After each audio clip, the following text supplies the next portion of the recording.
Canal+ a déjà fait savoir son dégoût pour le football français et ses dirigeants qui ont maltraité la chaîne cryptée ces dernières années.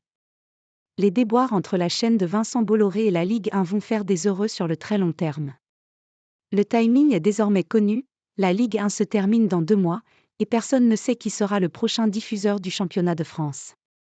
Les droits TV n'ont toujours pas été attribués après l'appel d'offres infructueux de l'automne dernier, et tout cela ressemble à une énorme partie de poker.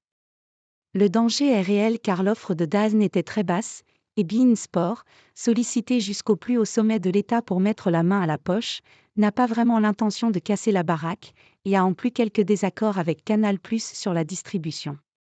La chaîne cryptée, qui a toujours été de la partie pour diffuser la Ligue 1, s'est retirée de la course à coups de grandes annonces médiatiques.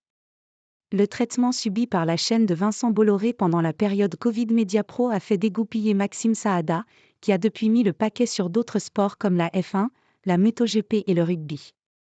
Justement, c'est le monde de l'Ovalie qui est mis en avant en ce printemps avec le lancement de l'appel d'offres pour les saisons de 2027 à 2031. Une sacrée avance par rapport au football, mais le rugby entend bien profiter du désir de Canal+ de continuer dans le rugby pour toucher le pactole. Et le comparatif est facile à faire avec la Ligue 1 pour Vincent Chaudel, fondateur de l'Observatoire du Sport Business, et spécialisé dans l'économie du sport. Là où la LNR a raison, c'est que cela lui évite de se retrouver dans la situation du football. On est à 2 mois de la fin de la saison de Ligue 1, il faut préparer le mercato, mais sur quelle base ? Les clubs n'ont aucune visibilité. Cet hiver, la Ligue 1 a été la plus dépensière de tous les championnats européens. Mais les clubs ont proposé des salaires avec tout un volet de leur économie qu'ils ne maîtrisent pas.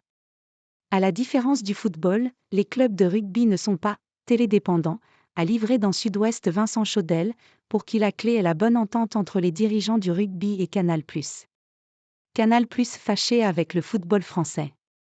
Tout le contraire de ce qu'il se passe au football. Le meilleur exemple de ce genre de relation, c'est BSkyB en Grande-Bretagne avec la Premier League de football. Ils ont toujours su mettre plus d'argent pour créer de la valeur et grandir avec la Premier League. L'avantage du rugby, c'est qu'en plus Canal+ s'est fâché fortement avec le football français, résume ainsi l'Économiste, pour qui les déboires de la chaîne cryptée avec le football vont faire le bonheur du rugby français sur la durée.